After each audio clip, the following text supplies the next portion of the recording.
बिस्मिल्लाहिर्रहमानिर्रहीम। अस्सलाम वालेकुम नाज़रीन, मैं हूं अब्दुल गफ़ार, आप देख रहे हैं हीरा टीवी।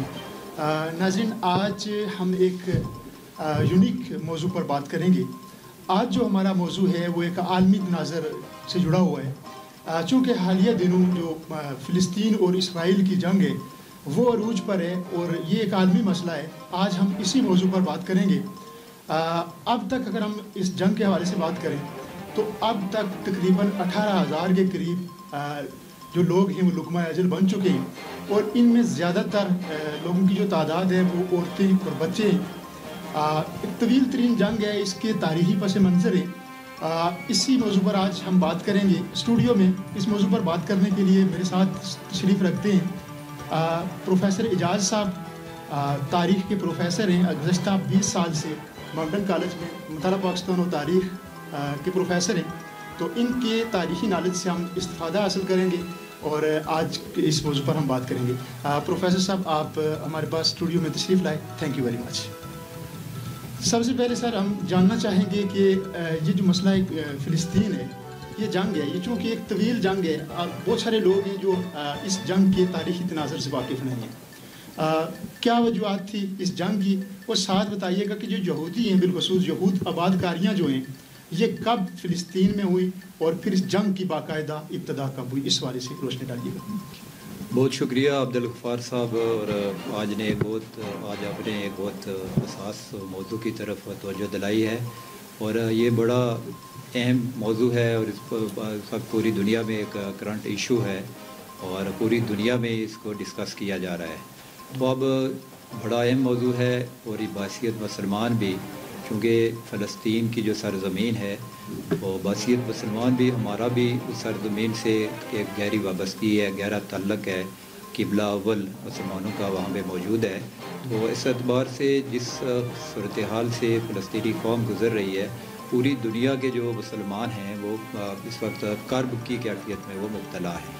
तो अब फ़लस्तीनियों की जहाँ तक बात की जाए या यहूदी आबादकारी कब वहाँ पे शुरू हुई, तो अब जो यहूद है या यहूदी हैं, तो ये वो कौम है कि जिसमें कुरान पाक अगर हम देखें तो उसको पढ़ें समझें तो इनको इंतहाई एक मुफत्तन कौम कहा गया है। तो अब इनकी एक बड़ी एक तवील तरीन जो है कि वो तारीख़ है कि किस तरह ये दुनिया में साजिशें करते रहे और जब भी इन्होंने साजिशें की, जिस मौके पे इन्होंने साजिशें की और फिर वहाँ पे इनको अब बहुत बुरी तरह जो है कि वो इनको पहचाना भी जाता रहा दुनिया में और इनके साथ इस तरह का सलूक, जिस तरह के वो करतूत थे उनके वो सलूक किया जाता रहा। और फिर एक वक्त ऐसा आ गया कि ये दुनिया में बिल्कुल छुप के ज़िंदगी गुजारने पे मजबूर हो गए। तो अब मैं इतनी तवील जो कि हिस्ट्री बहुत लंबी चौड़ी है उसमें नहीं जाऊँगा, मुख्तसरन ये बात मैं यहाँ से इसका आगाज़ करूँगा कि जब पहली आलमी जंग फर्स्ट वर्ल्ड वार शुरू हुई तो उस वक़्त दुनिया में जो ताकत का जो सारा समझ लें कि जो जिसे सुपर पावर कहा जाता था ताकत, वो सारी वो बरतानिया के पास थी, ग्रेट ब्रिटेन के पास थी। तो अब उसने 1916 ईस्वी में, जिसे एक मशहूर जो है ऐलान बिलफोर कहा जाता है, कि उसके तहत यहूदियों के साथ एक मुआहिदा किया और यहूदियों को, चूँकि वो बरतानिया उस आलमी जंग में था, वो यहूदियों की हमायत लेना चाहता था। तो अब बरतानिया के वज़ीर ख़ारजा ने उनको बरमला ऐलान कर दिया कि जंग के फौरी बाद हम आपको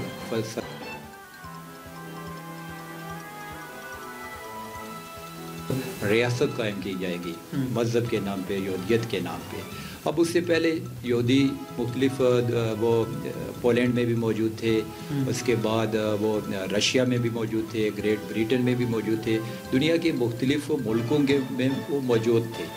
लेकिन जब ये ऐलान किया गया और इस ऐलान के बाद उससे पहले भी जो चूँकि फ़लस्तीन की जो सरज़मीन है, हमें इस तनाज़र में इसको देखना पड़ेगा कि फ़लस्तीन की जो सरज़मीन है वो दुनिया के जो 3 बड़े मज़ाहिब हैं उन तीनों के लिए इंतहाई मुक़द्दस है। उसमें यहूदी भी है, उसमें ईसाई भी है और उसमें फ़लस्तीनी भी है। अब ये तीनों के लिए ज़ाहिर है वो एक मुक़द्दस सरज़मीन की हैसियत रखती थी और यहूदियों का तो ये दावा था कि चूँकि हज़रत इब्राहीम अलैहिस्सलाम उनको वो मान रहे हैं और वो ये समझ रहे थे कि ये सरज़मीन तो हमें ہمارے پیغمبر سے ہمیں ملی ہے اور یہی ہمارا وطن ہونا چاہیے. اس کو ہم نے وطن بنا کے دم رہنا ہے. یہ ان کی خواہش تھی. ان کا جو تھنک ٹینک جتنے بھی تھے وہ در پردہ یہی سازشیں کر رہے تھے کہ ہم فلسطین پہ آباد ہوں گے اور مکمل طور پہ فلسطین پہ اپنی ایک اسٹیٹ قائم کریں گے. اور اس کے لیے انہوں نے در پردہ اسرائیل اس کا نام بھی دے دیا تھا کہ اس کا اسرائیل کے نام سے اس ریاست کو ہم اس کا قیام کریں گے. اور پھر 1920-30 کے درمیان جو ہے کہ دنیا کے مختلف کونوں سے جو یہودی ہیں وہ جا کے فلسطین میں آباد ہونا شروع ہوئے. اور وہاں پہ انہوں نے سرزمین جو فلسطینیوں سے جو فلسطینیوں کی سرزمین تھی تو وہ سرزمین جو ہے کہ وہ وہاں سے انہوں نے وہ خریدنا شروع کی. اب یہاں پہ ایک فلسطینیوں کا جو عرب تھے فلسطینی عرب وہ اس وقت ان کی سازش کو سمجھ نہیں سکے اور وہ پہلے وہاں پہ ان کے کھیتی باڑی کا کام کر رہے تھے اور کام کرتے کرتے وہ جسٹ وہاں پہ صرف وہ ان کے عزائم کچھ اور تھے. تو وہ ایک بہانے سے وہاں پہ داخل ہوئے اور پھر وقت گزرنے کے ساتھ ساتھ ان میں اضافہ ہوتا گیا اور جو فلسطینی تھے فلسطینی عرب وہ زندگی کو انجوائے کر رہے تھے اور وہ زمینیں فروخت کر رہے تھے. وہ پیسہ لے کے وہ زندگی کو جو ہے وہ آسان بنا رہے تھے وہ. اور دوسری طرف جو ہے کہ وہ جو یہودی ہیں کہ ایک بڑے پرپز کے ساتھ وہ آگے بڑھ رہے تھے. اور پھر ایک وقت ایسا آ گیا کہ یہودیوں کی ایک بڑی تعداد وہاں پہ آباد ہو گئی. اور پھر چونکہ برطانیہ ان کی پشت پہ تھا, امریکہ ان کی پشت پہ تھا, اور بالآخر 1948 میں جو یہودی تھے کہ انہوں نے اسرائیلی جو ریاست ہے اس کا اعلان کر دیا, اس کی بنیاد کا اعلان کر دیا اسرائیل کے نام سے. اب جب اسرائیل کی ریاست کا اعلان کیا گیا, یروشلم کو اس کا کیپٹل بنایا گیا, تو اب یہ بات مسلمانوں کے لیے اور نہ صرف فلسطینیوں کے لیے بلکہ دنیا بھر کے مسلمانوں کے لیے ایک بہت بڑا دھچکا تھا. اور پھر اس کے بعد عرب نے اور فلسطینیوں نے اور عرب جو دیگر ممالک تھے مسلمان تھے انہوں نے فلسطینیوں کی سپورٹ شروع کی اور فلسطینیوں نے وہ جنگ شروع ہو گئی فلسطینیوں اور اسرائیلیوں کے درمیان. اور بالآخر اسرائیل نے مکمل طور پہ کنٹرول حاصل کر لیا. اور 1949 میں پھر یہ مسئلہ چونکہ اب اقوام متحدہ بھی قائم ہو چکی تھی, اقوام متحدہ میں گیا اور اقوام متحدہ کی جو سلامتی کونسل تھی اس نے ایک مسئلہ فلسطین کے حوالے سے ایک فیصلہ کر دیا. اور وہ فیصلہ کیا تھا کہ اس میں 55% جو فلسطین کی جو زمین تھی کہ وہ یہودیوں کے کنٹرول میں دے دی گئی اور 44% جو زمین تھی وہ فلسطینیوں کے حوالے کی گئی. اور صرف 1% اس میں اب جو بچتا ہے باقی تو اس کے لیے یروشلم انہوں نے رکھا. اور یروشلم میں چونکہ تینوں مذاہب کے ماننے والے ان کے لیے مقدس جگہ تھی تو اب اس کا کنٹرول یو نے اپنے پاس رکھا کہ اس کو ایک بالکل آزادار ایک اتھارٹی بنائی جائے گی جس میں تینوں مذاہب کے جو ماننے والے جو لوگ ہیں وہ آزادانہ طور پہ وہاں پہ وہ جا سکتے ہیں.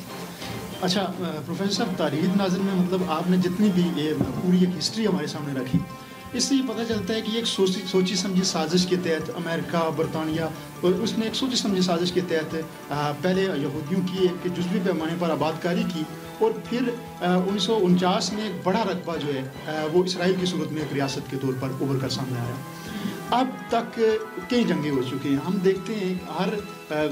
5 سال بعد 10 سال بعد ایک بڑی جنگ ہوتی ہے جس میں نہتے بے گناہ مسلمان شہید کیے جاتے ہیں, قتل و غارت ہوتی ہے, بے دریغ قتل و غارت ہوتی ہے. اور آج جو ہم دیکھتے ہیں کہ وہاں پر ہاسپٹل تک محفوظ نہیں ہے, مسجدیں محفوظ نہیں ہیں, کوئی بھی جگہ محفوظ نہیں ہے اور ننھے معصوم بچوں کا سر عام قتل ہو رہا ہے. تو اس ضمن میں بتائیے گا کہ اب تک کتنی جنگیں ہو چکی ہیں اسرائیل اور فلسطین کے درمیان اور کتنے ایک عالمی برادری نے کوشش کی ہے کہ اس کو حل کی جانب لے کر جایا جا سکے.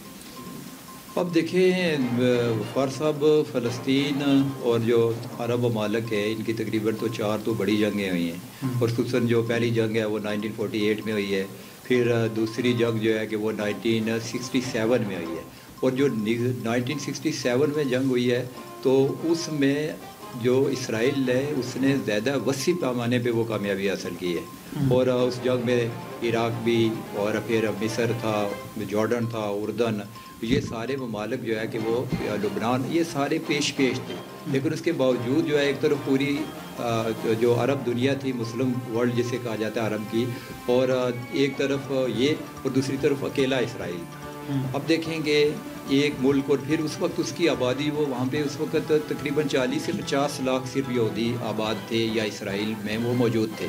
لیکن دوسری طرف عرب میں وہ کتنی تعداد کے لحاظ سے کتنے انہیں برتری حاصل تھی، لیکن اس کے باوجود جو ہے کہ وہ جنگ میں ان کو شکست ہوتی رہی. اس کی وجہ کیا تھی کہ عرب ممالک کے پاس وسائل بھی موجود تھے لیکن ان کے درمیان وہ اتحاد نہیں تھا، اور وہ ہر ملک اپنے اپنے مفادات کے بارے میں سوچ رہا تھا، جس کی وجہ سے انہیں اتنی بڑی ہزیمت اٹھانی پڑی، اتنی بڑی شکست کا سامنا کرنا پڑا 1967 میں. اور اس شکست کے بعد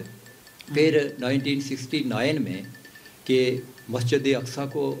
آگ لگا دی گئی، اور یہ ایک ایسا واقعہ تھا، ایک ایسا سانحہ تھا کہ جس نے پوری امت مسلمہ کو پھر یکجا کیا، متحد کیا. اور پھر اسی کے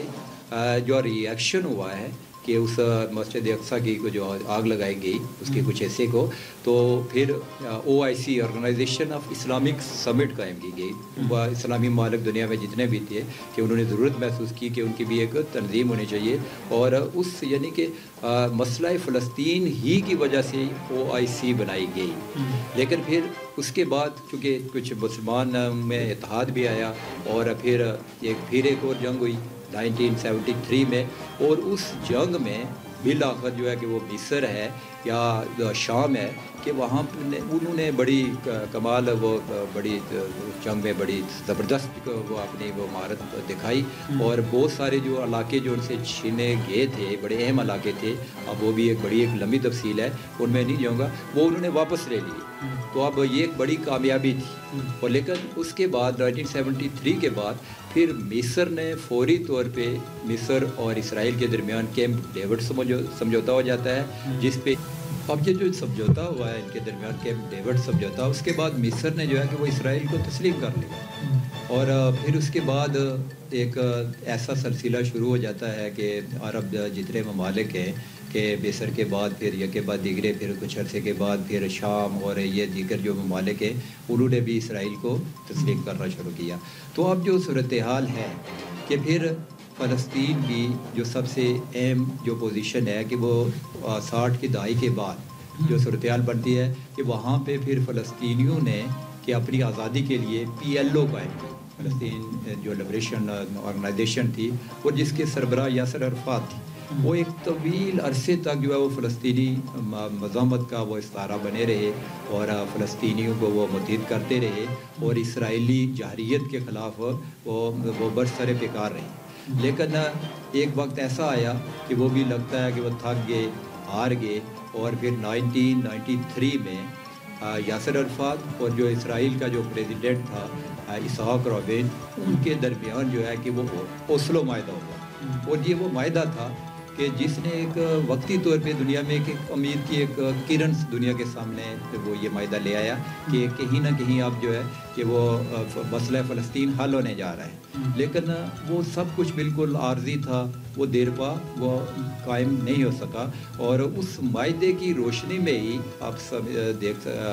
تاریخ ہمیں جو بتا رہی ہے کہ ان دونوں، ایک یاسر عرفات فلسطین کا جو پریزیڈنٹ تھا، PLO کا بھی جو سربراہ تھا، اور دوسری طرف جو اسرائیل کا وزیر اعظم تھا، کہ ان دونوں کو نوبل جو امن انعام سے نوازا گیا کہ انہوں نے اتنی بڑی کوششیں کی ہے. لیکن اس معاہدے کے تحت ہوا کیا؟ اس معاہدے کے تحت فلسطینیوں کو فلسطین میں ایک اتھارٹی قائم کا اعلان کیا گیا کہ ایک آزاد فلسطینی اتھارٹی ہوگی، اور ایک 2 ریاستی حل کی طرف پہلی دفعہ جو ہے کہ وہ بڑھنے کی کوشش کی گئی.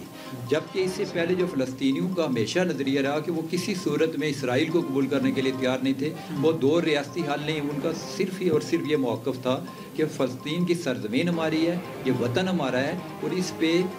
حق بھی ہمارا ہے. کسی اور کو یہودی باہر سے آئے یہاں پہ آباد ہوئے ہمارے ملک میں، تو ان کو کسی صورت یہ حق نہیں پہنچتا ہے کہ وہ ہمارے ملک میں آ کے یہاں پہ قبضہ کریں اور زمین فلسطینیوں کی، اور ان کو یہاں سے بے دخل کیا جائے، باہر نکالا جائے. اب اگر ہم دیکھتے ہیں تو ایک بڑے احاطے پر، ایک بڑے رقبے پر یہودی آبادی، اسرائیلی آبادی، بہت کم رقبہ جو ہے یہ فلسطین کے پاس رہ گیا. یہ غزہ کی پٹی اور حماس، ये इस हवाले से भी रोशनी डालिएगा कि इस हवाले से क्या कहना चाहेंगे, ये क्या है? अब देखें कि जो गज़ा की पट्टी है, अब देखें कि जो फ़लस्तीन के पास अब जो इलाका बचता है वो गज़ा की पट्टी है, वो बिल्कुल तकरीबन 25 किलोमीटर एक लंबी पट्टी है जिस पे, लेकिन उसमें आबादी बहुत ज़्यादा है वहाँ पे, और फिर वेस्ट बैंक है कि ये दो ही मेन जो फ़लस्तीन में इस वक्त जो एरियाज़ हैं वो फ़लस्तीनियों के पास हैं। तो अब यहाँ पे देखें कि जब ये यहाँ पे चूँकि इस वक्त जो जंग हो रही है वो बुनियादी तौर पर इस वक्त जो इसराइल और हमास के दरमियान हो रही है। अब हमें देखना ये है कि हमास क्या है, कि हमास चूँकि बुनियादी तौर पे फ़लस्तीन की जो आज़ादी का जो बेड़ा उठाया हुआ था वो PLO ने उठाया हुआ था, वो यासिर अरफात की जो ऑर्गेनाइजेशन थी कि उसने उठाया हुआ था। लेकिन ये जो हमास है ये 1987 में कायम की गई, और फिर 1987 के बाद ये लोग काम करते रहे, और फिर जब उसी ओस्लो मायदे के तहत कि फ़लस्तीन में इन इलाकों में वेस्ट बैंक और गज़ा की पट्टी में पहली मरतबा इलेक्शन करवाए गए फ़लस्तीन की अथॉरिटी के लिए, तो उसमें ये इलेक्शन 2006 में कराए गए। तो अब उस 2006 के इलेक्शन के नतीजे में कि फ़लस्तीन में भी जो फ़लस्तीन का जो फ़लस्तीनियों पे कंट्रोल था जिन इलाकों में, कि वो भी अमलन दो हिस्सों में फ़लस्तीन वो तकसीम हो गया, एक गज़ा की पट्टी थी और दूसरा वो वेस्ट बैंक था। अब जो वेस्ट बैंक है वहाँ पे जो अक्सरियत हासिल की है वो PLO, और अब चूँकि यासिर अरफात नहीं थे दुनिया में, तो अब वहाँ पे PLO के जो सरबराह थे वो महमूद अब्बास थे, तो अब PLO ने वहाँ पे कामयाबी हासिल की है, जबकि गज़ा की पट्टी में मुकम्मल तौर पे जो मुकम्मल कामयाबी हासिल हुई है वो हमास को हुई है। अब ये दोनों नज़रियात के लिहाज से भी बिल्कुल अपोजिट थे, क्योंकि हमास ताकत के ज़रिए उसकी ख्वाहिश थी कि ताकत के ज़रिए इसराइल को या यहूदियों से छीने के इलाके वापस लेने और अपनी जो कि एक आज़ाद खुद मुख्तार फ़लस्तीनी रियासत का क़याम, जबकि दूसरी तरफ PLO वो ओस्लो मायदे के बाद कि वो दो रियासती हल के बारे में सोच रहे थे, तो अब इनके दरमियान भी ज़ाहिर है कि क्लैशेस थी आपस में। तो अब अगर हम देखते हैं जब OIC बनाएगी 1969 में, तो उसके जो आगाज़ मकासद थे बनाने के, चूँकि आपने जिस तरह जिक्र भी किया कि जब मस्जिद अक्सा के कुछ जुज़वी हिस्से को आग लगाने की कोशिश की गई, तो इस तंजीम का जो इस्लामी ममालिक के ताउन से बनाएगी, क्या वो अपने मकासद में किसी सूरत कामयाब होती दिखाई दे रही है या बेसूद बनाएगी? इस हवाले से फार साहब यहाँ तक देखेंगे जी OIC मैंने पहले कहा कि ये बनाई क्यों की गई, इसके पीछे जो है कि वो बुनियादी रीज़न क्या थी, लेकिन अगर आज हम देखें अगर OIC तो दुनिया के तकरीबन 56 से ज़ायद जो मुस्लिम मालिक इसके रुकन हैं, लेकिन इंतहाई अफसोस के साथ ये कहना पड़ता है कि OIC ने आज तक दुनिया भर में कहीं भी जो भी मसाइल है मुसलमानों का दरपेश, उस हवाले से उन्होंने कुछ भी नहीं किया, कुछ भी नहीं कर सके हैं। कश्मीर को देखें कि आज तक कश्मीर के हवाले से उनकी क्या पॉलिसी रही है, कहीं OIC के सिर्फ कुछ अरसे के बाद उनका इजलास होता है और एक आध करारदाद पेश कर देते हैं, लेकिन उससे हट के उनके पास बुनियादी तौर पर वो ताकत ही नहीं है कि वो अपनी जो उस करारदाद को वो इम्प्लीमेंट करवा सकें। उसकी बेशुमार वजूहत हैं। एक तो बुनियादी तौर पर यह है कि जितनी जो इस्लामी वर्ल्ड है कि वो मुत्तहिद नहीं है, तो उनके आपस के इख्तलाफात हैं, और फिर इस वक्त हर इस्लामी जो मुल्क है वो सिर्फ अपने मफादात को देख रहा है, उसको इस्लाम से कोई मेरे ख्याल में कोई लेने देने वाली बात नहीं है। पूरी अरब दुनिया को देखें कि इस वक्त क्या सूरत हाल है कि, और यहाँ पर एक बात बड़ी अहम मैं कहना चाह रहा हूँ कि अगर हमास ने अभी जो 5 या 6 अक्टूबर को जो अटैक्स किए हैं इसराइल पे, ज़मीनी हवाले से भी, फ़ज़ाई भी, बहरी बर्री और फ़ज़ाइया तीनों तरफ से उन्होंने वो अटैक किए हैं, बड़े कामयाब हमले थे उनके। तो अब उन्होंने क्यों किए ये, उसके पीछे भी ये लॉजिक है कि अब फ़लस्तीनी ये समझ रहे थे कि अरब दुनिया भी हमसे मुकम्मल तौर पे रास्ते जुदा कर रही है, वो बड़ी तेज़ी से जो है कि वो इसराइल को तस्लीम कर रहे हैं। आप देखेंगे UAE ने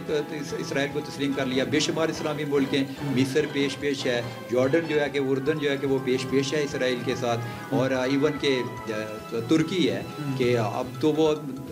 मसला उठा रहे हैं फ़लस्तीन का, लेकिन उसके बावजूद उनसे उनके माशी तल्कात कायम हो चुके हैं और अब सऊदी अरब भी जो है वो पींगे बढ़ा रहा था। तो अब ये उनके लिए एक बहुत बड़ा दचका था कि अगर हमने दोबारा इस मसले को ज़िंदा ना किया तो फिर तो हम तारीख़ में बिल्कुल हरफ़े गलत की तरह मिट जाएंगे। तो अब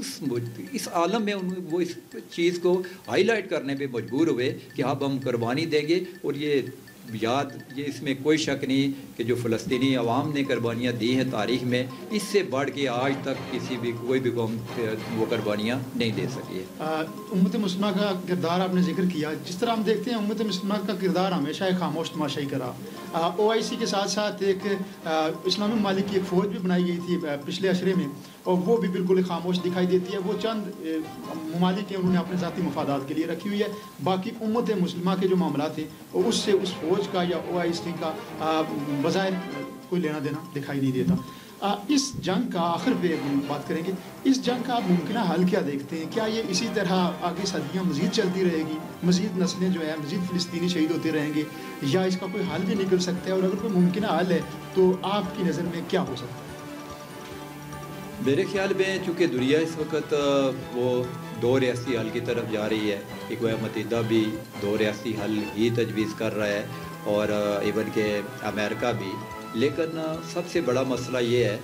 कि उस दो रियासी हल को जो फ़लस्तीनी कबूल करने के लिए तैयार नहीं।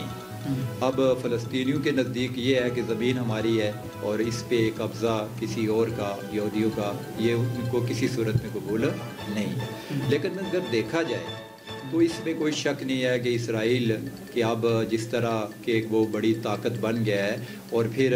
इसमें भी कोई शक नहीं है कि दुनिया में जो यहूदी हैं कि पूरी दुनिया की मैशत को उन्होंने कंट्रोल किया हुआ है।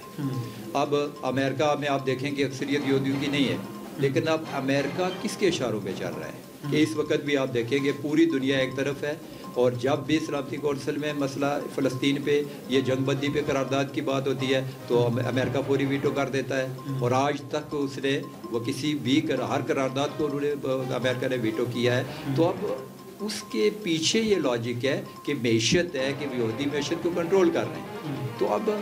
ये तो बड़ा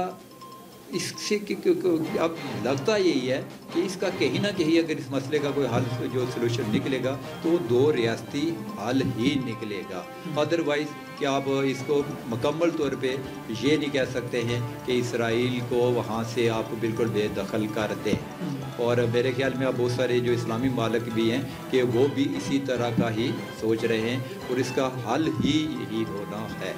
जी बिल्कुल नाज़रीन, जिस तरह प्रोफेसर साहब ने जिक्र भी किया कि दो रियासती इसका हल है, यानी दो रियासतें बना दी जाएँ, एक हिस्से में इसराइल रहे और दूसरे हिस्से में फ़लस्तीनी पुरअमन तौर पर अपनी ज़िंदगी गुजारें, ताकि ये जो कत्ल आम हो रहे हैं औरतों, बच्चों, बूढ़ों, जवानों का बेदरे कत्ल आम हो रहे हैं, इसको रोका जा सके। आज हमने बात की, बहुत मुदल्लल गुफ्तगू की प्रोफेसर इजाज़ साहब ने, तारीख़ पर रोशनी डाली। यकीनन ये प्रोग्राम बहुत सारे नौजवानों के लिए नॉलेज का बायस होगा, उनके इल्म में इजाफे का बायस होगा। बहुत सारे लोग नहीं जानते हैं कि ये मसला फ़लस्तीन हकीकत में है क्या।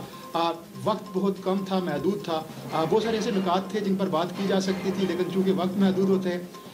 इंशाअल्लाह हम किसी नेक्स्ट प्रोग्राम में इसी मौजू को लेकर मज़ीद डिटेल में भी बात करेंगे। प्रोफेसर साहब आप तशरीफ़ लाए, आपने अपना कीमती वक्त दिया और एक खूबसूरत नॉलेज जो है वो आपने शेयर किया। आपकी आमद का बहुत शुक्रिया, थैंक यू वेरी मच। बहुत शुक्रिया नाज़रीन, किसी अगले प्रोग्राम तक के लिए मुझे इजाज़त दीजिएगा। किसी नए इशू, किसी नए प्रोग्राम के साथ एक बार फिर हाज़िर खिदमत होंगे। तब तक के लिए इजाज़त, अल्लाह आपका हामी आपसे।